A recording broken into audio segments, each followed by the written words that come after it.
Assalamualaikum warahmatullahi wabarakatuh. Perkenalkan, nama saya Putri Prasanti dari Fakultas Ilmu Administrasi, jurusan Administrasi Publik. Di sini saya akan menjelaskan peran mahasiswa dalam memberantas korupsi.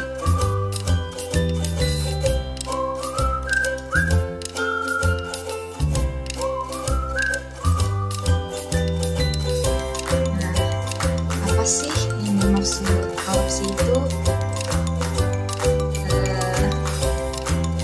Istilah korupsi tidak asing lagi di telinga masyarakat Indonesia. Dibaca di media cetak, ditonton di televisi, atau didengar di radio. Istilah korupsi seakan tak lepas dari kehidupan kita. Tentu bukan hal yang patut dibanggakan. Tapi apakah kita betul-betul paham pengertian korupsi? Karena bukan cuma menyelap uang negara. Ada hal-hal lain yang masuk dalam kategori korupsi. Korupsi juga dapat diartikan sebagai penyelewengan atau penyalahgunaan uang negara atau perusahaan untuk kepentingan pribadi atau orang lain. Contoh tindak korupsi yang pertama ada suap menyuap. Suap menyuap itu suatu tindakan pemberian uang atau menerima uang hadiah yang dilakukan oleh pejabat pemerintah untuk melakukan sesuatu yang bertentangan dengan kewajibannya. Contohnya menyuap pegawai negeri yang karena jabatannya bisa menguntungkan orang yang memberikan suap. Yang kedua ada penggelapan dalam jabatan. Contohnya seorang pejabat pemerintah yang dengan kekuasaan yang dimilikinya melakukan penggelapan laporan keuangan, menghilangkan barang bukti, atau membiarkan orang lain menghancurkan barang bukti. Dan nomor 3 ada pemerasan. Pemerasan itu diartikan sebagai memeras dengan memaksa orang menyerahkan barang atau uang dan sebagainya dengan ancaman. Yang keempat ada perbuatan curang. Perbuatan curang itu perbuatan yang tidak jujur atau tidak adil, di mana akibat dari perbuatan tersebut kepentingan orang lain dirugikan. Yang kelima ada bentuk kepentingan dalam penggandaan. Kondisi di mana pertimbangan pribadi mempengaruhi dapat menyingkirkan profesionalitas seorang pejabat dan pegawai di aparatur dalam melakukan tugas. Selanjutnya,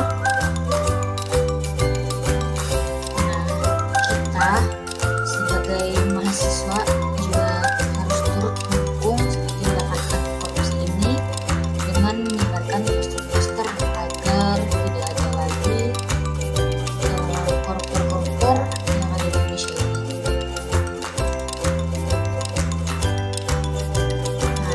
Penyebab terjadinya korupsi itu ada 4. Yang pertama, sifat keserakahan. Biasanya sifat keserakahan ini timbul karena adanya keinginan untuk memiliki terhadap sesuatu secara berlebih. Dan yang kedua, adanya kesempatan. Ketiga, kebutuhan. Keempat, manfaat. Di sini ada contoh perbedaan kasus korupsi.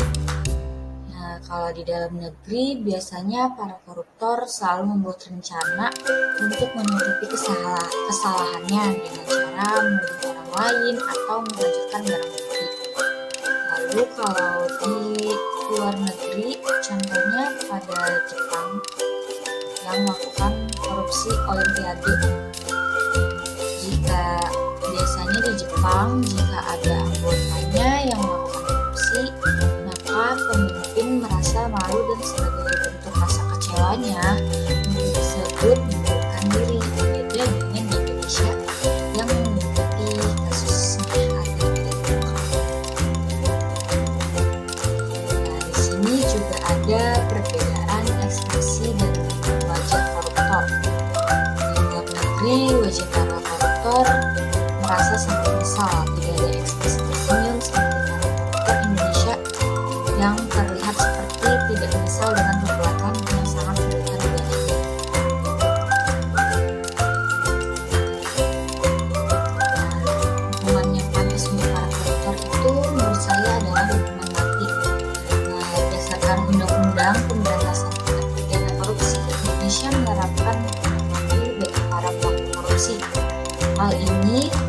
tertuang dalam pasal Undang-Undang pasal 2 ayat 2 yang menyatakan tindak pidana korupsi dilakukan dengan keadaan tertentu